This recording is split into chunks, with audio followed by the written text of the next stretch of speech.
e nos alegramos de tê-lo aqui na IPA, o pastor Américo, com quem já temos estabelecido já há algum tempo um laço de verdadeira amizade. Ele que é um servo valoroso do Senhor e tem chegado para somar também no nosso concílio. Ele que é pastor da Igreja Presbiteriana em Canudos, que é a congregação da Igreja Presbiteriana de Belém, e terá no encaminhamento da vontade do Senhor a sua organização promulgada pelo nosso presbitério, cuja comissão eu fui escolhido como relator no nosso presbitério, com a alegria também de estar ali com aqueles irmãos. E provavelmente aí no último sábado ou domingo de março, vamos estar ali ordenando presbíteros e diáconos naquela igreja que já está em funcionamento, servindo ao Senhor e labutando pela causa evangélica, no bairro de Canudos, um bairro também extremamente relevante na nossa região metropolitana e principalmente na capital. Pastor Américo já é ministro presbiteriano há muitos anos, tem mestrado em divindade pelo Centro de Pós-Graduação André Jumper, é um homem também muito envolvido com a causa da igreja para uma comunidade de não alcançados, um grupo de não alcançados que é alvo também de missões da igreja no contexto contemporâneo, que são os surdos. E na sua igreja, a Igreja de Canudos, há um trabalho muito frutífero nesse sentido para a pregação em Libras. Eu vou deixar que ele fale um pouco mais sobre isso aí, assim que passar a palavra a ele, mas manifestando aí da nossa satisfação de receber o pastor Américo entre nós aqui na IPA, nessa dobradinha. Pastor Américo, eu vou estar também lá tendo a felicidade de pregar a palavra de Deus na Igreja de Canudos no último domingo agora de fevereiro. Então estaremos lá também visitando esses irmãos e posteriormente já na ocasião da organização daquela congregação para caminhar, servindo ao Senhor também ao lado das igrejas co-irmãs. Sem mais delongas, chamo aqui à frente o pastor Américo, queria orar pela vida dele e assim consagrarmos diante do Senhor seu servo. A palavra será franqueada a ele, mas na realidade é do Senhor para as nossas vidas. Vamos orar pelo nosso irmão. Senhor Jesus, nesse momento queremos rogar tua intervenção para os teus filhos, a fim de que estejamos atentos, Pai, à palavra que será pregada pelo teu servo, reverendo Américo Menezes, nesse contexto de ser usado por ti como um instrumento eficaz de falar, Senhor, da tua verdade, dos teus oráculos com fidelidade. Possamos, Senhor, também com reverência evitar sair, ter concentração e reverência máxima, pois não estamos diante, Senhor, de nenhum tipo de entretenimento, como não estivemos até aqui neste culto, mas diante do Deus dos deuses, o Senhor dos senhores, para ouvirmos a sua santa revelação, a tua palavra para as nossas vidas. Dá-nos submissão a ela e espírito de obediência, para que, consternados a mudar, possamos ouvir o que teu servo tem a dizer e sermos capacitados por ti para obedecermos. Assim, te rogamos que tu estejas com ele, o usando em nome de Jesus. Amém e amém.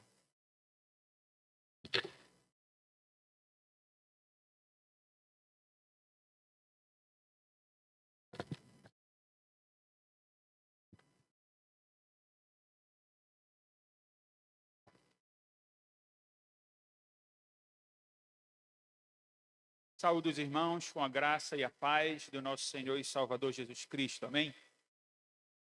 Irmãos, eu agradeço a Deus pela oportunidade de estar essa noite aqui com a grande responsabilidade de pregar mais uma vez a palavra do nosso Senhor e Salvador Jesus Cristo, a palavra que é viva e transforma a nossa vida, a palavra inspirada e preservada pelo Espírito Santo. Sou grato a Deus por essa oportunidade e agradeço também ao reverendo Gabriel.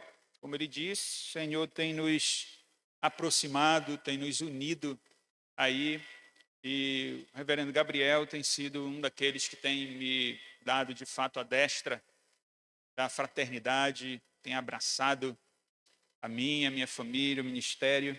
E como ele disse também, eu sou pastor na Igreja Presbiteriana em Canudos. Está comigo a minha esposa, Fernanda, aqui de pé aí, meu amor, para eles me conhecerem.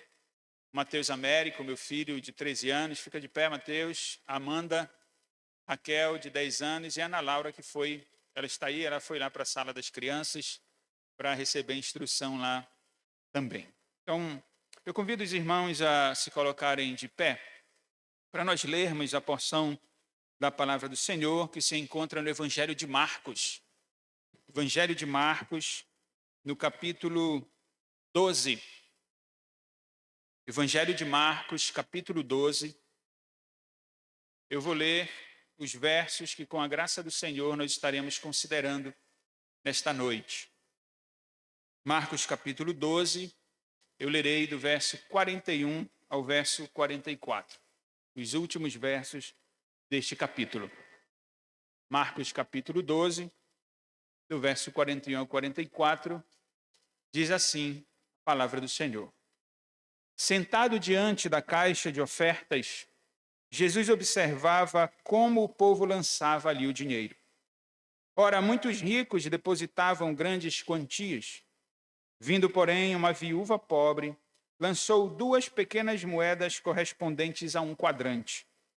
E chamando os seus discípulos, Jesus disse: Em verdade lhes digo que esta viúva pobre lançou na caixa de ofertas mais do que todos os ofertantes, porque todos eles deram daquilo que lhes sobrava.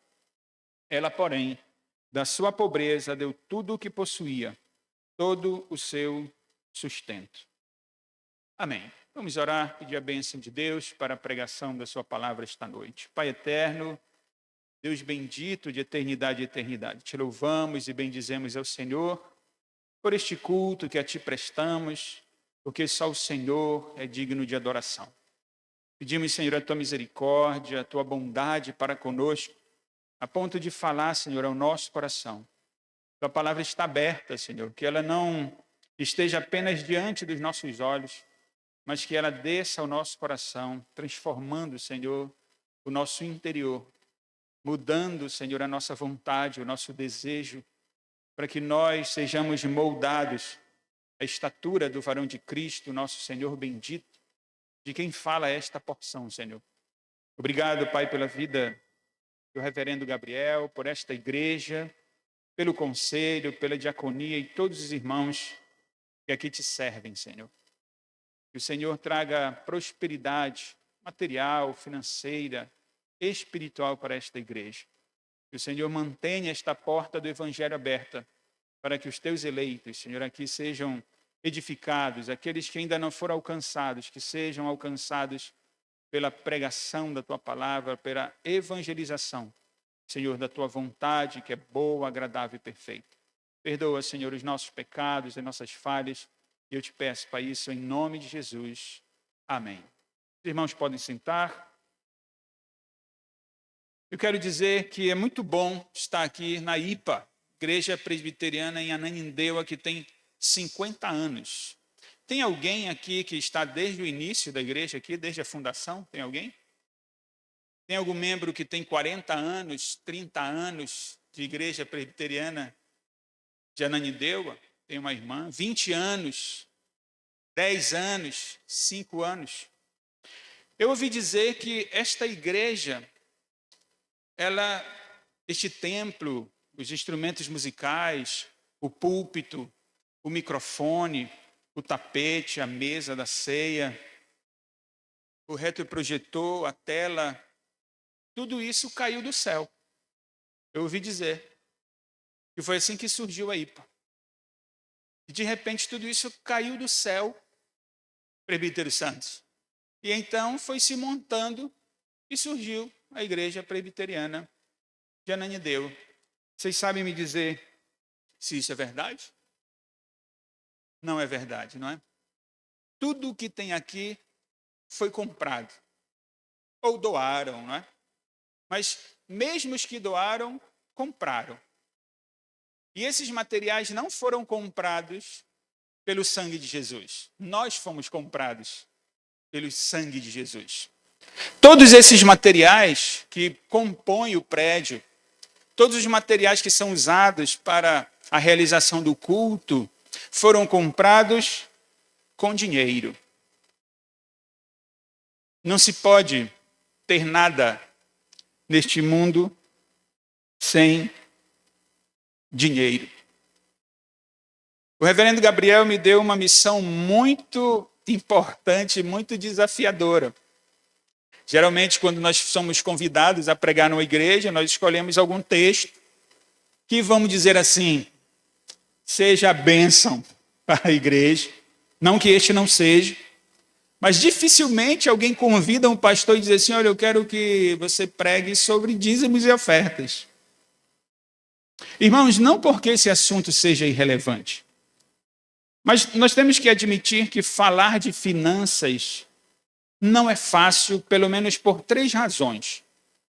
A primeira razão é que o nosso coração é idólatra. O nosso coração é apegado ao dinheiro.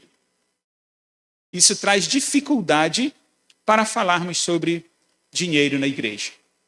O tema deste mês aqui na Igreja Presbiteriana de Ananindeua é sobre dízimos e ofertas, a contribuição para a obra do Senhor. Eu dizia, é difícil falar sobre finanças por esta primeira razão. O nosso coração é idólatra, ele se apega ao dinheiro. A segunda razão, a qual não podemos ignorar, é que há escândalos nas igrejas quando se fala de dinheiro. E não é de hoje que acontecem escândalos. Sempre há líderes eclesiásticos envolvidos em escândalos quando o assunto é dinheiro na igreja. A terceira razão que torna difícil falar sobre ofertas é que, mesmo em contextos em que não há escândalo com relação a finanças, às vezes há má administração eclesiástica. Irmãos reclamam de igrejas porque acham que tal quantia de dinheiro deveria ser usada para outros trabalhos e não esses que o conselho, que a liderança da igreja escolhe. É verdade, é difícil falar de finanças por essas razões, pelo menos por essas 3 razões. Entretanto, meus irmãos, a palavra de Deus continua sendo verdade. Para nós, presbiterianos reformados, a palavra de Deus continua sendo a única regra de fé e prática. Pelo menos nós professamos isso. Aí você é quem vai consultar diante de Deus agora que tudo vê, e nós vamos ver isso aqui no texto. Do Senhor que observa, do Senhor que anda no meio da igreja. É você que vai se autoavaliar na responsabilidade que Deus dá a você para saber se você, de fato, tem a disposição de adorar a Deus com toda a sua vida e não apenas com uma parte dela. Eu escolhi o texto de Marcos, irmãos, especificamente sobre esse trecho que é conhecido, pelo menos de boa parte dos irmãos que têm um tempo já de trajetória cristã. Escolhi o texto de Marcos, 3º evangelho, escrito não por uma testemunha ocular do fato, mas Marcos foi um jovem auxiliar de Pedro, de Barnabé, de Paulo. Nós encontramos a figura de Marcos ali em Atos capítulo 12. E ele acompanhou aqueles homens. E a semelhança de Lucas é um outro autor que não foi testemunha ocular, é um outro evangelista que não foi testemunha ocular. Lucas pesquisou, Marcos, sob a orientação especificamente do apóstolo Pedro, escreve o evangelho de forma curta, escreve o evangelho para Romanos. Então nós temos em Marcos trechos rápidos, cheios de vida. Marcos vibra com aquilo que ele aprendeu e com aquilo que, debaixo da inspiração do Espírito Santo, ele escreve para os seus receptores romanos. Irmãos, o Espírito Santo que inspirou Marcos é aquele que mantém a sua palavra, tem mantido a sua palavra por muitos e muitos séculos. Não sem propósito, o Espírito Santo tem mantido a sua palavra para que hoje, no século 21, em Belém do Pará, Ananindeua, na Igreja Presbiteriana de Ananindeua, nós pudéssemos ser expostos ao ensinamento da Escritura que fala, irmãos, do nosso Senhor e Salvador Jesus Cristo. O assunto contribuição financeira, ele está debaixo desse assunto maior que é a Escritura, que é a salvação que nós recebemos pela imensa graça de Deus ao ter enviado o seu Filho Jesus Cristo, que aqui no Evangelho de Marcos, especificamente, é apresentado como servo sofredor, aquele que deu a sua vida na cruz do Calvário para salvar a você e a mim. Preste atenção nisso. O Evangelho fala de Jesus Cristo que deu a sua vida para nos salvar. Eu quero considerar, irmãos, esse trecho aqui, adentrando nele, eu peço que os irmãos mantenham a Bíblia aberta. Eu quero considerar esses 4 versos aqui sobre o tema a vida inteira como uma oferta a Deus. Vou repetir. O tema do sermão hoje é a vida inteira como uma oferta a Deus. E eu quero que você atente para 3 pontinhos que há aqui nesse texto. No verso 41, nós temos a observação de Jesus. Ele observa o que está acontecendo. No verso 42, a oferta da viúva pobre. E os versos 43 e 44, o ensino que Jesus dá aos seus discípulos acerca disso. Antes de nós adentrarmos especificamente nestes 4 versos, vale a pena lembrar ou informar aqueles que não sabem que o Senhor Jesus aqui se encontra na última semana do seu ministério terreno. Aqui em Marcos, capítulo 11, ele entra em Jerusalém.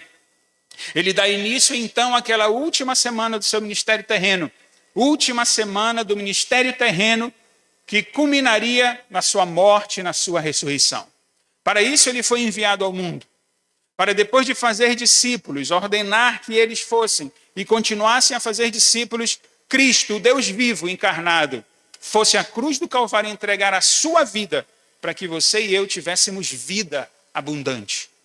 Jesus se encontra na última semana do seu ministério terreno, especificamente, dizem os estudiosos, aqui na terça-feira.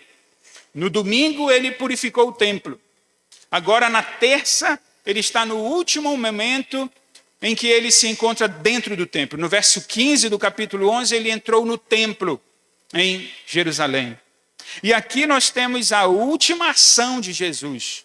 Se você observar o início do capítulo 13, nós lemos assim, quando Jesus estava saindo do templo. Veja, a última ação no templo é esta que nós temos aqui, acerca desse belo momento em que Jesus observa o que está acontecendo, uma pobre viúva dá uma oferta e depois Jesus ensina os seus discípulos acerca disso.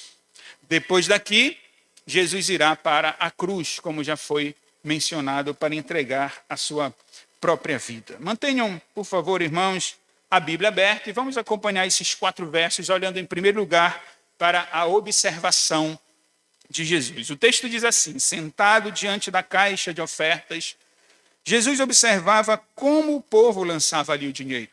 Ora, muitos ricos depositavam grandes quantias.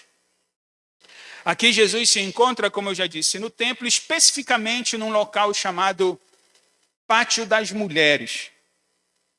No templo em Jerusalém, de acordo com o Antigo Testamento, como Deus mesmo havia estabelecido, ali no templo havia departamentos. Havia o pátio dos gentios, havia o pátio de adoração, havia o pátio das mulheres. Não que somente as mulheres caminhassem ali. Homens também caminhavam, mas naquele compartimento as mulheres caminhavam.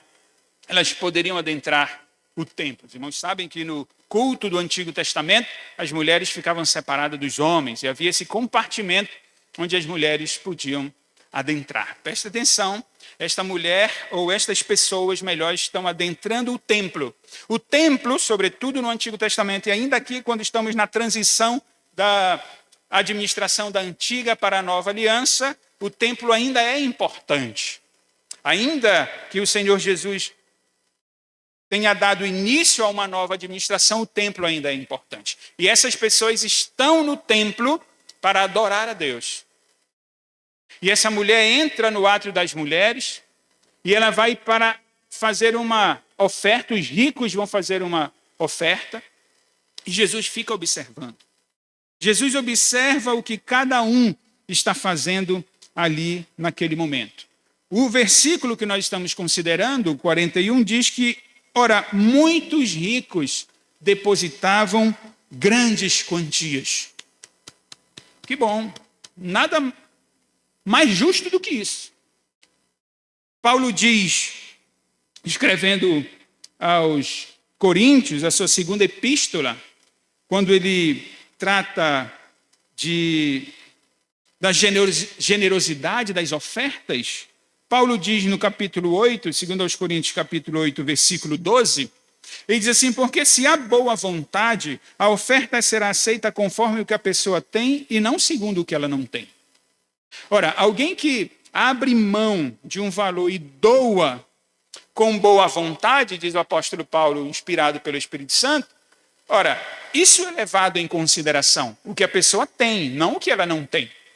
Ora, quem tem muito, dá muito. Quem tem pouco, dá pouco. Isso é um princípio desde o Antigo Testamento. Por isso Deus havia estabelecido o princípio do dízimo, dos 10%. Nada mais justo. Quem ganha 200, doa 20. Quem ganha 500, doa 50. Quem ganha 20, doa 2. Esse é um princípio de equidade, um princípio de justiça. Então o texto diz que os ricos davam grandes quantias. O problema é que o versículo 44 denuncia a prática dos ricos. No versículo 44 lemos, porque todos eles deram daquilo que lhes sobrava. Aqui está a denúncia deles, dos ricos. Os ricos depositavam grandes quantias. Só que há uma denúncia. Eles davam daquilo que lhes sobrava. Irmãos, antes de nós continuarmos, é importante entender que adoração, preste atenção nisso, anote isso aí. Adoração e dinheiro andam juntos. Na Bíblia, eles andam juntos. Somos nós, apegados ao dinheiro. Somos nós que, ao invés de conduzirmos o nosso pensamento submetido à Escritura e olhando para os escândalos evangélicos, somos nós que, ao invés de ouvir a voz de Deus acerca dessa bênção que é servi-lo com toda a nossa vida, queremos reclamar de administrações eclesiásticas, somos nós, irmãos, que colocamos dificuldade na obra do Senhor. Somos nós que fechamos os olhos e os ouvidos para aquilo que a palavra nos mostra, para aquilo que o Espírito Santo nos diz. Na Bíblia Sagrada, eu repito, enfatizo, adoração e dinheiro andam juntos. E eu provo a vocês. Nós poderíamos começar do Antigo Testamento, mas também influenciados por má teologia, às vezes nós deixamos o Antigo Testamento de lado. E não vou citar textos do Antigo Testamento para não delongarmos aqui na pregação, na exposição, mas quero mostrar duas passagens aqui mesmo no Novo Testamento, Atos capítulo 10. Você pode abrir a Bíblia para acompanhar a leitura. Atos capítulo 10. Em Cesareia, verso 1, em Cesareia morava um homem chamado Cornélio, que era centurião de uma companhia do exército chamado Italiana. Olha o que Lucas, autor de Atos, nos diz. Cornélio era piedoso e temente a Deus com toda a sua casa, fazendo muitas, o que, irmãos? O que está escrito aí na Bíblia de vocês? Muitas esmolas ao povo e orando sempre a Deus. Um dia, por volta das 3 da tarde, durante uma visão, esse homem viu claramente um anjo de Deus que se aproximou dele e lhe disse, Cornélio. Este, fixando nele os olhos e possuído de temor, perguntou, o que é, Senhor? E o anjo lhe disse, as suas orações e as suas esmolas subiram para a memória diante de Deus. Esmolas e orações. Ele era um homem temente a Deus, piedoso. O que subia diante de Deus não eram apenas as orações. Ah, por quê, pastor? Deus não quer dinheiro, não. Quem disse que Deus não quer dinheiro? Quem foi que disse? Entenda a Deus aqui, não como uma pessoa, obviamente, ele não precisa de dinheiro, nem quer dinheiro, mas nós estamos aqui num contexto de obra do Senhor, trabalho do Senhor nesta terra. Porque a IPA não caiu do céu. Nenhum trabalho missionário cai do céu. Os ministros do evangelho, missionários, seminaristas, eles não se alimentam de maná. Eles precisam se alimentar de frango, de carne. Eles têm que pagar as contas, a igreja tem que pagar conta. Então Cornélio orava e dava esmola. E Deus recebia a oração e a esmola que Cornélio dava.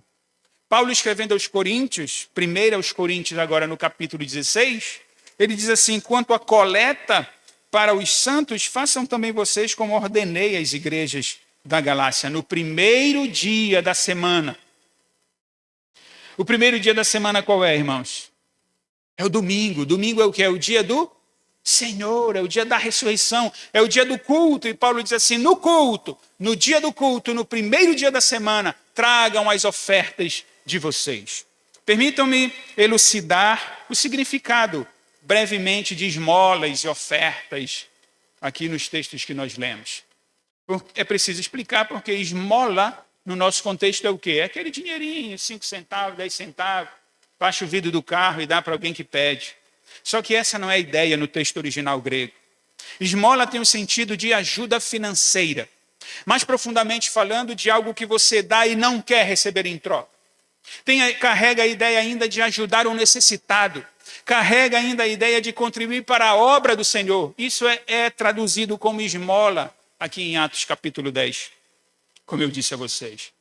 Então veja, ampliando a nossa compreensão, e por isso eu estou afirmando, adoração e dinheiro andam juntos. Templo e dinheiro andam juntos. Culto e dinheiro andam juntos, irmãos. Deus recebe a adoração, Deus recebe o louvor, Deus recebe a oração, Deus recebe a oferta que nós damos, a contribuição financeira para a manutenção do seu trabalho. Jesus vê o que está acontecendo no templo.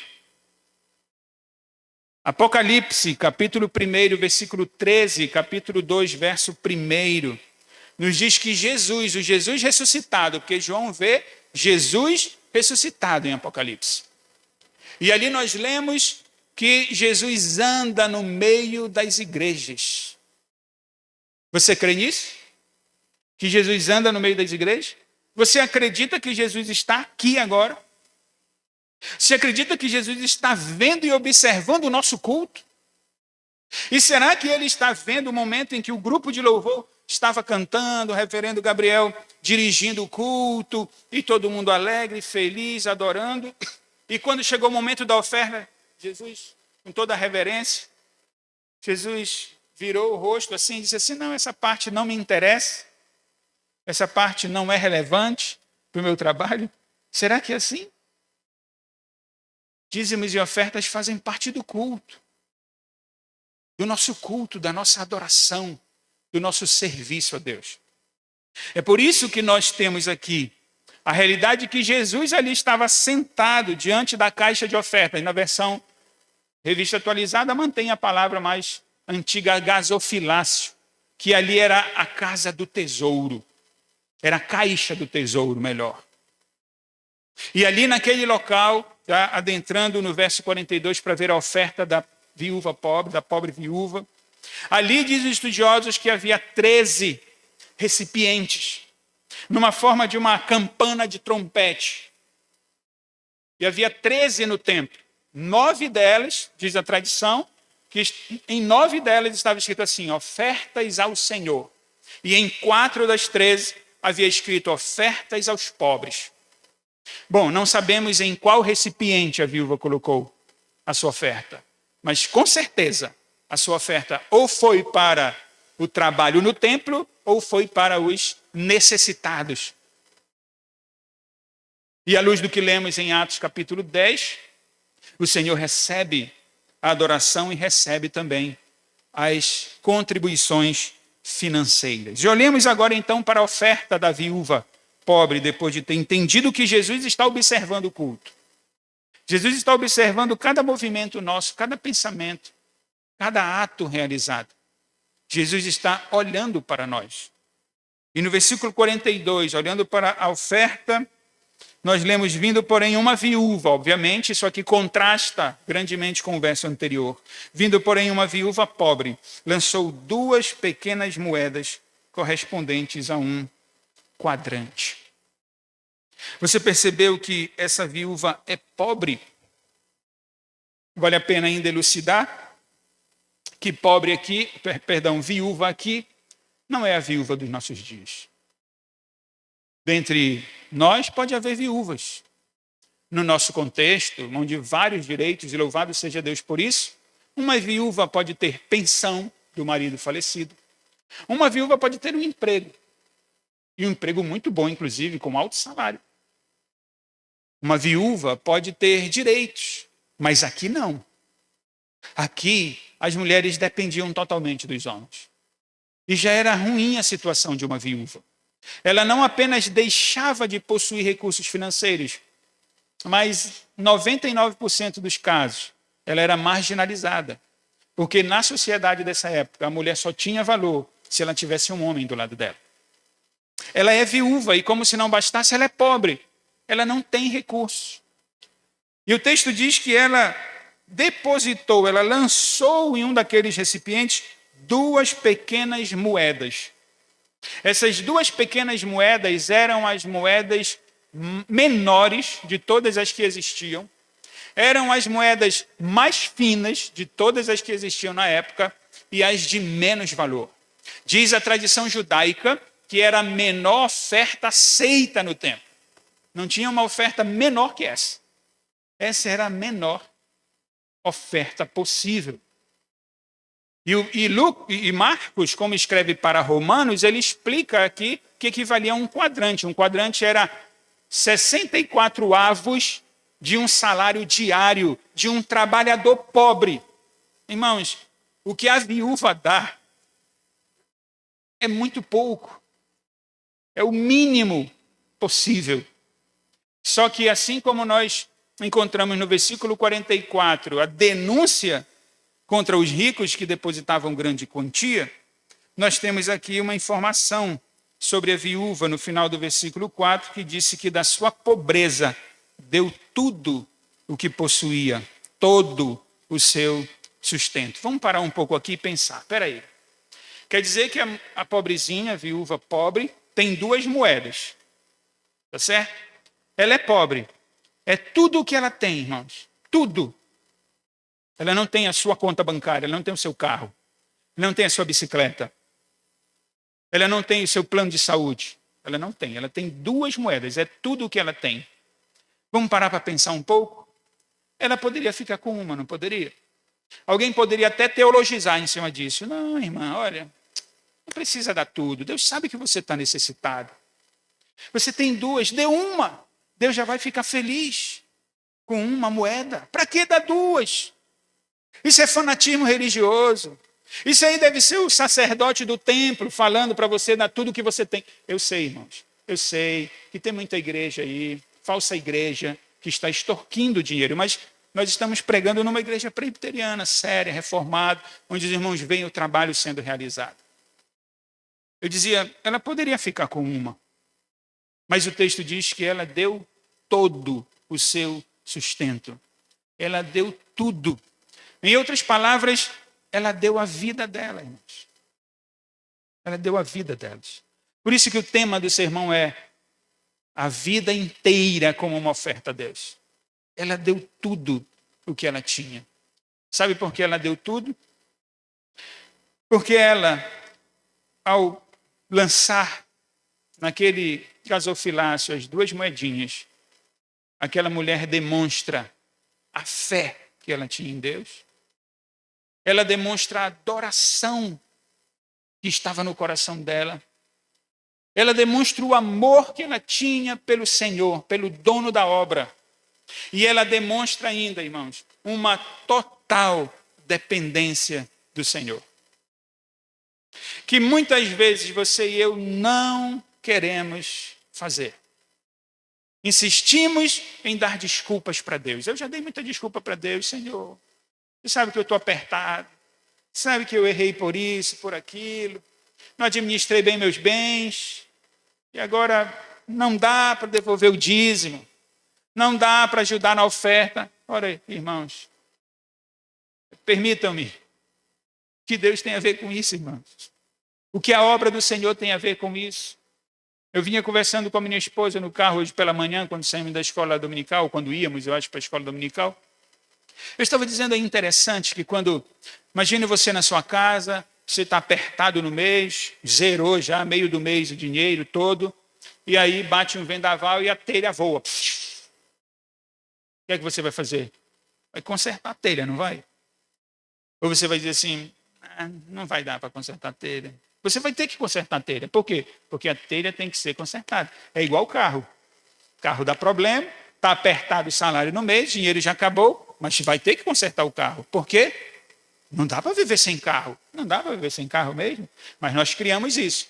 Mas quando nós pensamos na obra do Senhor, porque o nosso coração é apegado ao dinheiro e dólar, porque nós estamos olhando para os escândalos das falsas igrejas, porque nós estamos reclamando às vezes de uma suposta má administração, é por essas razões que nós deixamos de contribuir às vezes na casa do Senhor. Mas não esqueça, Jesus está observando tudo. E permitam-me dizer uma coisa, Jesus não está olhando para a oferta. Ele vê a oferta, porque a tudo ele vê. Ele contempla todas as coisas, mas ele está olhando para o coração do adorador.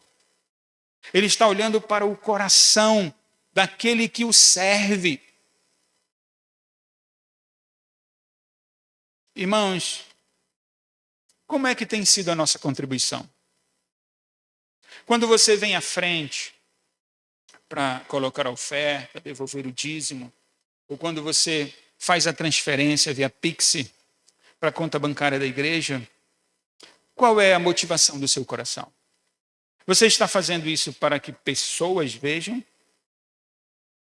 Ou você está fazendo isso sabendo que Jesus está vendo o que você está fazendo? Você faz porque você vai ficar mal visto pelo reverendo. Afinal de contas, não deu o dízimo.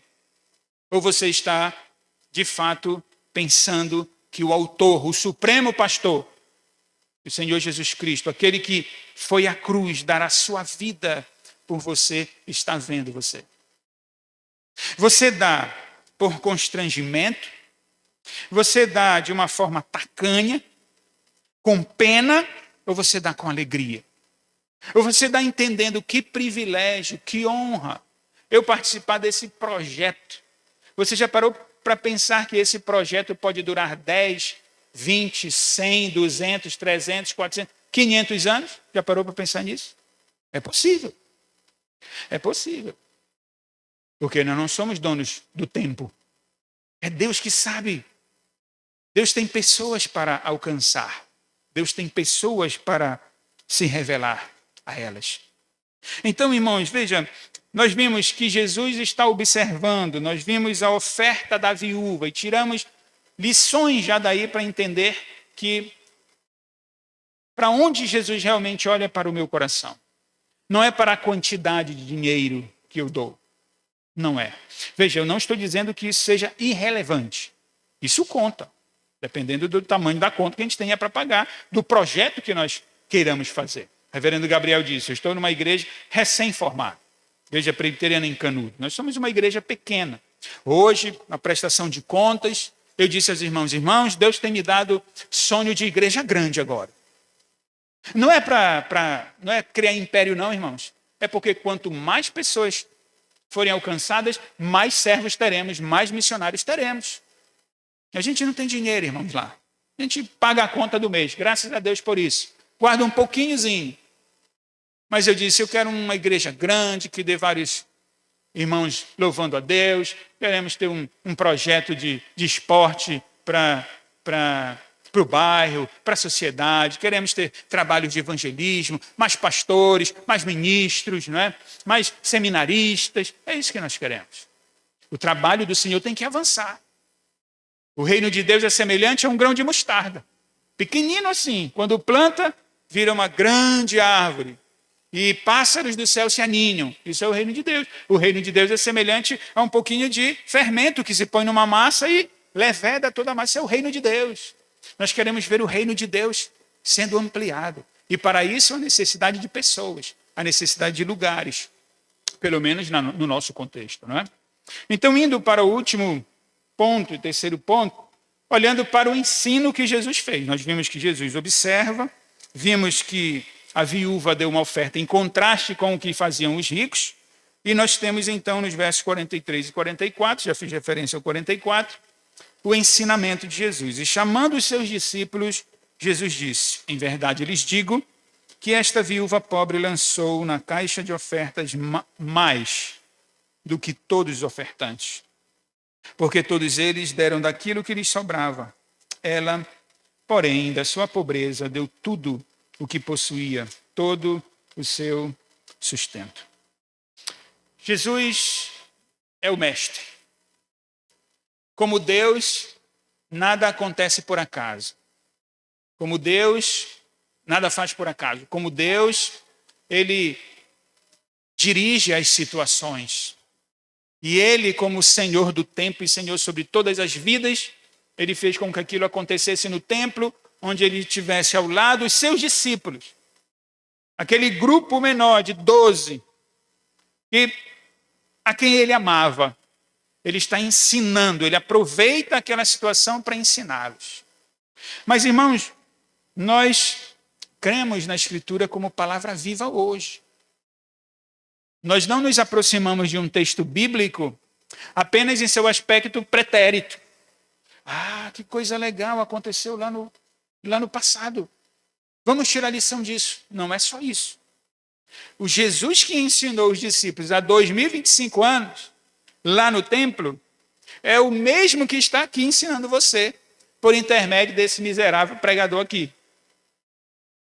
O Espírito Santo ensina a nós. A palavra está aberta, a palavra é poderosa.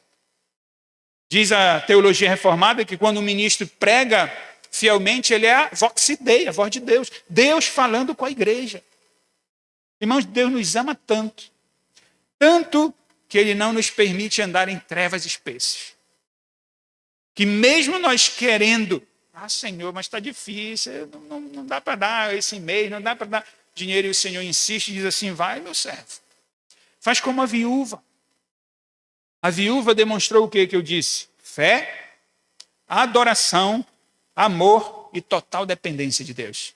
Hebreus capítulo 13, versículo 5. Diz assim: olha, não se deixem levar pela avareza. Não façam isso. Lembrem do que eu digo: não te deixarei nem te desampararei. Nós cremos realmente na Escritura, irmãos? Nós realmente cremos que o Senhor não nos desamparará, que Ele não nos deixará, que Ele há de prover tudo o que é necessário para nós. Irmão, Jesus está ensinando os seus discípulos, e o Espírito Santo nos ensina agora, que o reino de Deus tem valores que vão na contramão dos valores do mundo. Para os homens, a oferta melhor foi a dos ricos, porque eles depositavam grandes quantias. Isso é a visão do mundo. Isso é a visão daqueles que não conhecem Deus.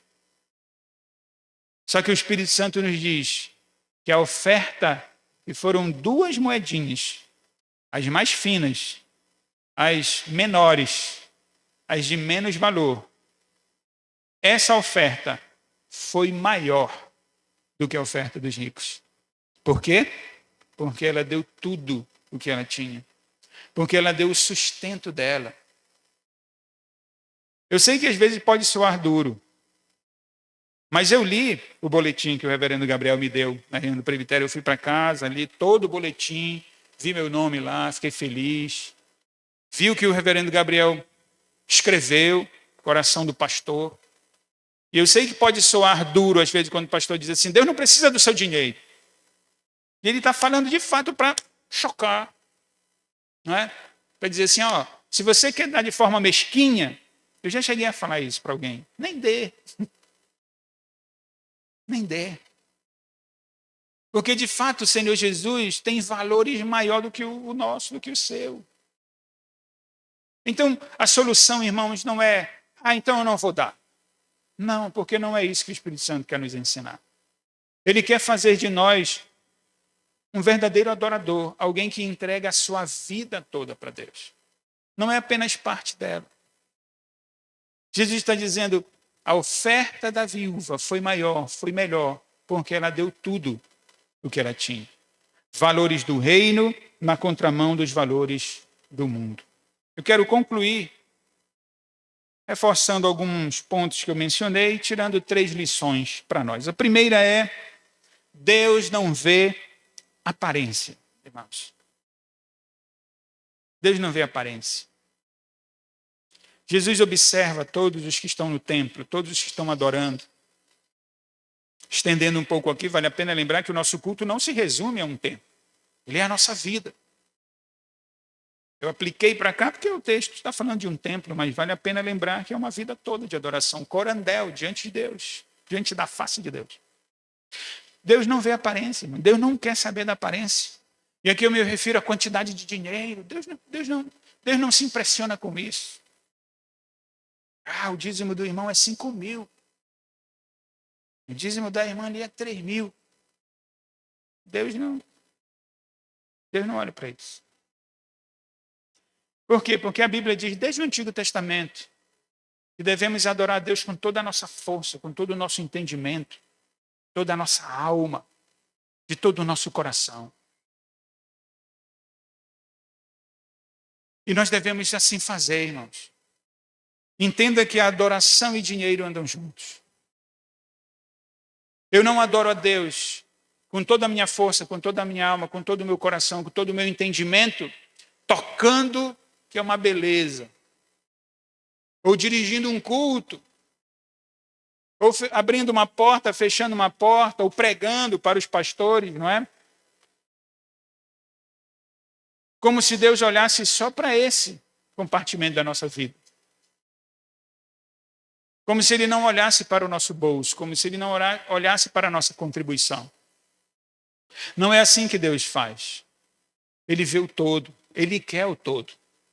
O holocausto no Antigo Testamento, aquela oferta, era o animal todo queimado. Qual é o sentido daquilo, senão uma entrega total do adorador? Uma vida sendo entregue totalmente. Não é isso que Jesus vai fazer quando sair aqui do templo e não vai à cruz? Entregar a sua vida. Entregar uma oferta perfeita a Deus que você e eu jamais poderíamos entregar. E que bênção é saber que hoje nós não ofertamos. Hoje nós não ajudamos a obra missionária. Hoje nós não dizimamos para ser salvo, para ganhar algum bem de Deus. Não é para isso, porque todo bem nós já recebemos. É como um coração grato a Deus. É como um coração e uma mente conscientes de toda a boa dádiva que Deus tem nos dado, irmãos. É isso que o Espírito Santo nos fala hoje. Então a primeira lição é essa. Deus não vê a aparência. Nós precisamos servir de todo o coração, com toda a nossa vida. Em segundo lugar, anotem essa aí. Anotem aí. Põe no carro uma frase, brincadeira. Deus gosta quando alguém dá dinheiro na obra dele. Você deve ter ouvido que não. Por que Deus gosta? Porque Ele se deleita na adoração dos seus santos. E a oferta faz parte da adoração. A contribuição financeira faz parte da adoração. Então Deus gosta sim. Entenda que para Deus, R$2 são iguais a 2 milhões de reais se forem dados de coração. Vigia. O pastor falou, então vou dar só R$2 agora. Todo mundo está entendendo que não é essa a lição. A lição é você dar, se for R$2, que seja de coração para o Senhor, sem murmuração, sem medo. Se for 2.000, dê 2.000 e assim por diante. O que eu estou dizendo é que Deus gosta sim quando nós lançamos algo na caixa de ofertas da igreja. Deus gosta. Deus gosta, irmãos. Eu falo isso com toda alegria, com toda a sinceridade, sem medo de ser mal interpretado. Porque em nenhum momento aqui a gente está tentando extorquir, nem o reverendo Gabriel faz isso. Deus gosta, irmãos, quando nós abrimos, quando colocamos a mão no dinheiro, ou fazemos a transferência para a obra do Senhor. Por quê, irmãos? Porque há necessidade ainda na igreja. A IPA, se eu estiver errado, o reverendo me corrija, vai abrir uma galeria aqui, não vai? Tem que gastar, não tem? Então, uma necessidade para a IPA. A IPA tem projetos, a IPA tem candidatos ao ministério. A IPA tem projeto de reforma em algum lugar. A IPA mantém trabalhos. Há necessidade na obra do Senhor aqui na IPA. Há necessidade no nosso presbitério. Há necessidade na Igreja Presbiteriana do Brasil. Há necessidade no Brasil. Há necessidade no exterior. Há coisas para comprar. Há obreiros para manter. Há seminaristas que precisam de ajuda para pagar os seus seminários. Ministros vivem do Evangelho, muitos deles. A igreja precisa enviar pessoas para fora, precisa enviar pessoas dentro do seu campo missionário. O reverendo Gabriel disse que nós trabalhamos como Instituto Bíblia Surdos. Eu não estou pedindo dinheiro, não, irmão, para o Instituto. Só para dar um exemplo, nós trabalhamos há mais de 25 anos com os surdos. De fato, é um grupo não alcançado. A realidade dos surdos, irmãos, é de promiscuidade sexual, homossexualidade, espiritismo. 10 milhões de surdos no Brasil. 2 milhões são usuários da língua brasileira de sinais e 1% é cristão. Povo não alcançado. Você vai no shopping, vê aqueles surdos, estão bebendo, se prostituindo. Passa numa praça, vê surdos, estão bebendo, se prostituindo, enganando os outros. Eu estou dando um exemplo. O reverendo Gabriel orou pela igreja perseguida. Irmãos, há necessidade no trabalho. Por isso devemos contribuir para a obra do Senhor, para o avanço do reino de Deus. Então eu disse, Deus não vê aparência, Deus gosta quando nós ofertamos financeiramente na sua casa, na sua obra. E por fim, uma lição preciosa que deve ficar para nós, irmãos. Confie no Senhor, mesmo quando aparentemente você não tenha nada. Aparentemente, a viúva não tinha nada. Alguém já disse para mim, eu tenho um amigo que ele é rico, já foi mais rico. Tinha em Belém 3 ou 4 churrascarias, amigo mesmo. Ele dizia assim para mim, pastor, eu conheço pessoas que são tão pobres, mas tão pobres que só têm dinheiro. E ele estava falando de colegas ricos dele. Pessoas pobres que só têm dinheiro.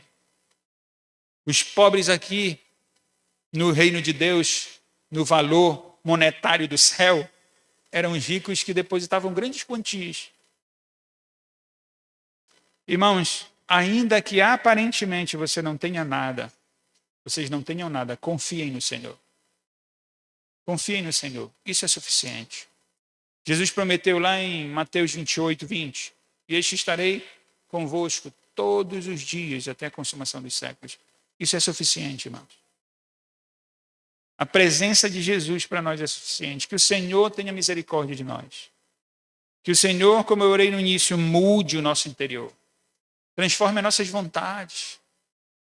Que o Espírito Santo nos ensine, toque em nós e faça entender qual é o real valor da obra de Deus. Entendendo que as outras coisas, irmãos, elas são secundárias. Que nós tenhamos a nossa vida mudada. Que nós não venhamos mais a jogar com Deus, a dar desculpas para o Senhor. Eu não estou aqui puxando a orelha dos irmãos. Quem puxa a orelha dos irmãos é o pastor deles. Eu estou só aplicando a palavra do Senhor para nós. Estou me incluindo nisso. Que nós entendamos, irmãos, que Jesus é suficiente para nós. Que a obra dele é o que mais importa. Não tem nos faltado. A promessa de Deus permanece a mesma. Não te deixarei, nem te desampararei. Então confie no Senhor. Deus não vê aparência, Deus gosta quando você contribui financeiramente e confie sempre no Senhor. Que Deus nos abençoe. Amém. Passo a palavra ao reverendo Gabriel. Deus abençoe esta igreja irmãos, em todos os seus trabalhos.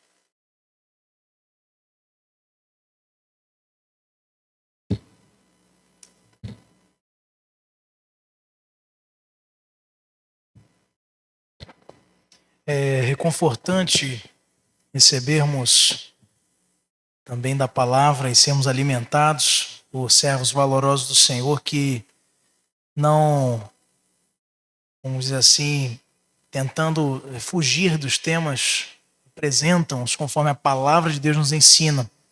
Mas está só começando. Semana que vem falaremos de novo sobre esse tema e visando, como anualmente fazemos aqui nessa igreja, despertar a igreja para o crescimento, que envolve também o tipo de devoção e de compromisso que nós temos nutrido com o Senhor. O próprio apóstolo Paulo recomendando à igreja de Corinto quanto à grande coleta para ser enviada a Jerusalém, na segunda carta aos Coríntios, capítulo 9, nos fala: se pouco plantarmos, pouco colheremos, porém, se plantarmos muito, se plantarmos com compromisso diante do Senhor, muitos e muitos sonhos ainda poderão ser testemunhados por você e pela sua família aqui nessa pequena célula do Reino de Deus. Nós louvamos a Deus pela vida do reverendo Américo, é uma alegria poder ouvi-lo partilhando integralmente aí da sua prédica à igreja, que certamente foi nessa noite mais uma vez edificada. Vamos ficar de pé, queridos irmãos, para encerrarmos nosso culto de hoje, cantando com uma aplicação, um cântico ao Senhor, com o nosso coração devotado a Ele e interessado em mudar. Se de repente você entrou aqui nessa noite com seu coração resistente a isso, se de repente você veio aqui cultuar ao Senhor com os nossos irmãos, ainda caminhando inconstante para com o seu compromisso diante do Senhor, no pouco, no muito, independente da circunstância, esse é um tempo de arrependimento. Porque quem sou eu? Quem é o meu povo para que pudéssemos dar voluntariamente estas coisas? Porque tudo vem de ti, das tuas mãos te damos. Nós vamos louvar ao Senhor e em seguida vamos receber a bênção apostólica pelo nosso pastor convidado, reverendo Américo Menezes.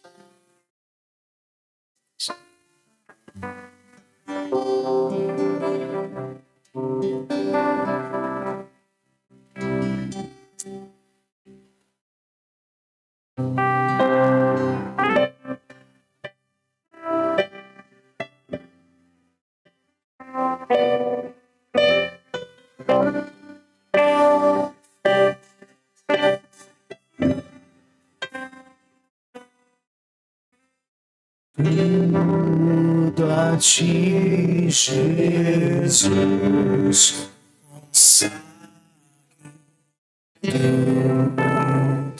tudo deixarei.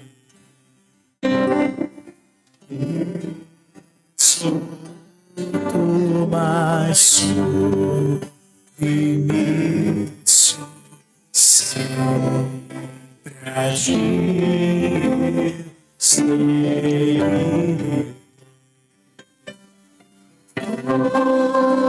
eu deixarei.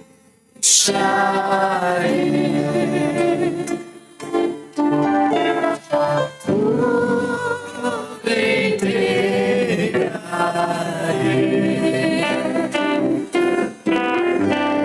Só a ti, Jesus, bendito, tudo entregarei.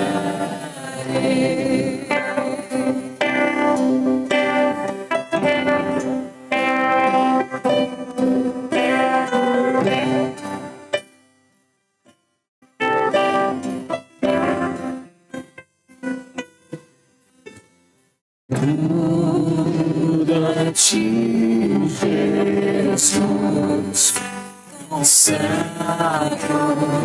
eu te sinto seu amor. Transforma a minha vida.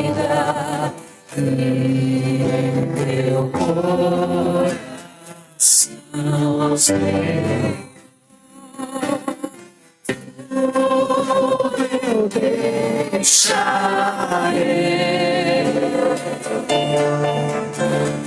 tudo entregarei,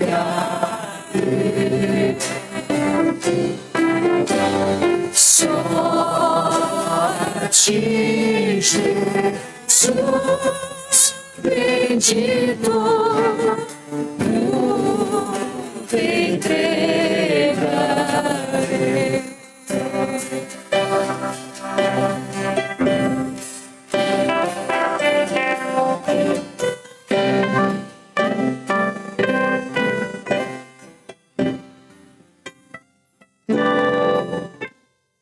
Tudo a ti, Jesus,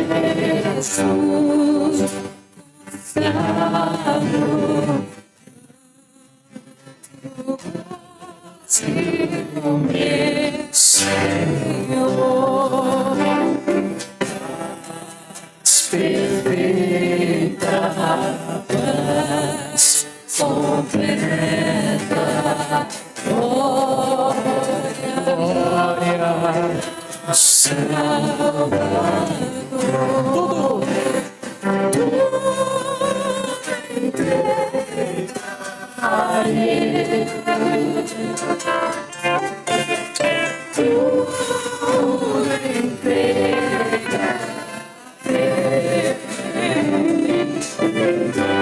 só ti, Jesus bendito,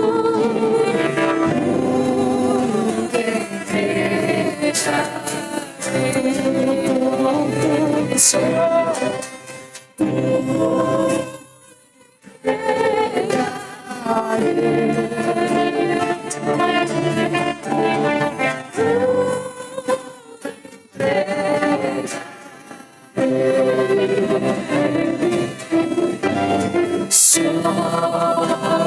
ti, Jesus bendito, tudo entregarei.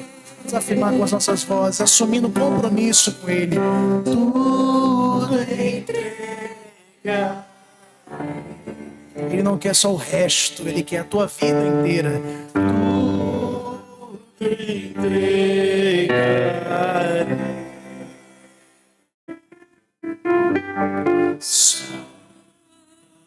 Ti, Jesus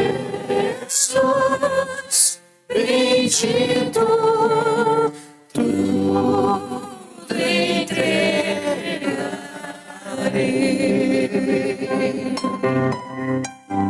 tudo entregarei. A igreja.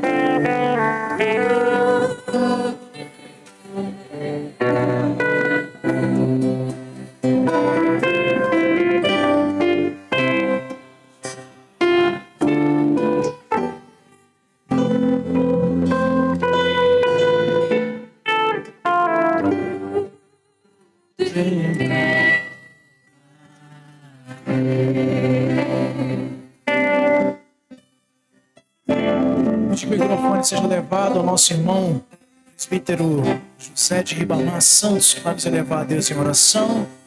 Em seguida, o pastor Américo vai impetrar a bênção ao povo de Deus.